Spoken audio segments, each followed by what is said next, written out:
My name's Karl Tombak. I'm the bass player for The Wilderness. My name is Sacha Lansky, and I am the lead guitar player for The Wilderness.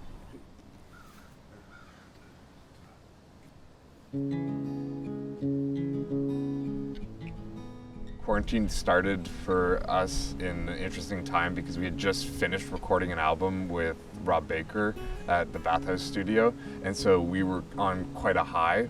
It turned out rather well and also rather authentic to us because it really captures sort of how we are naturally as a band. It was like the first recording experience where everything was perfect for us.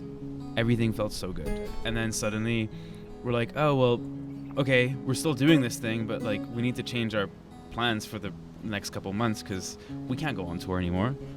We can't even rehearse technically anymore. Optimistically, if we are able to then put on a show, I'm sure those first shows are going to be really well attended because people are hungry for live music. This situation is highlighting the importance, I guess, like of live music and people like us that like put on shows and events.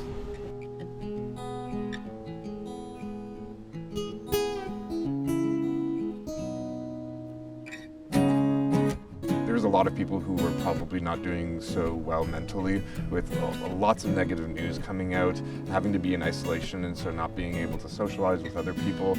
It was very important for us as a band as well as us as people to be able to give something for people to look at and to keep people's minds on us. We had several different types of live streams. We had like a song exploring thing. We had like just acoustic sessions with Jonas. We did our best to keep our fan base engaged and trying to spread the seeds of happiness and joy and trying to get people's attention off of the media, which was pretty depressing all the time, right?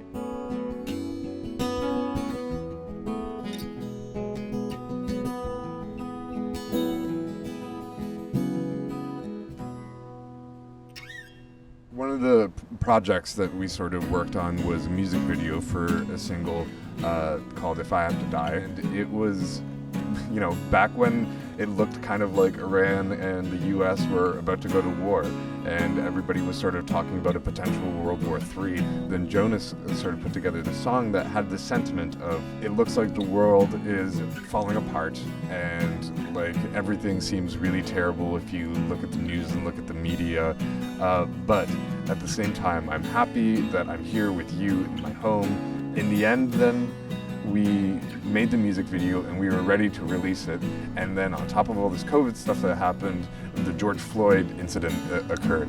It then became a sort of different context in which to release the song. Could have been really misinterpreted, and as musicians with a certain level of platform, whatever, we had to be sensitive to that. It was a time to be more self-reflective and also to leave space for people of color to express their voices and how they feel.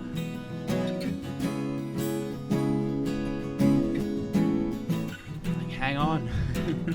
Hang on, and I think it'll be worth it because I think that the market is going to be so saturated by people that have been so hungry to experience live music and be a part of like a live show. Keep your eyes on us because we're still doing stuff. We're still going to be putting out lots of stuff, and I'm sort of excited to see how it comes across because I'm really excited about the material. It's great to be part of like this video series where there's so many musicians in town who are just trying to adapt. This was Sacha and Karl from The Wilderness. Thank you very much for your time.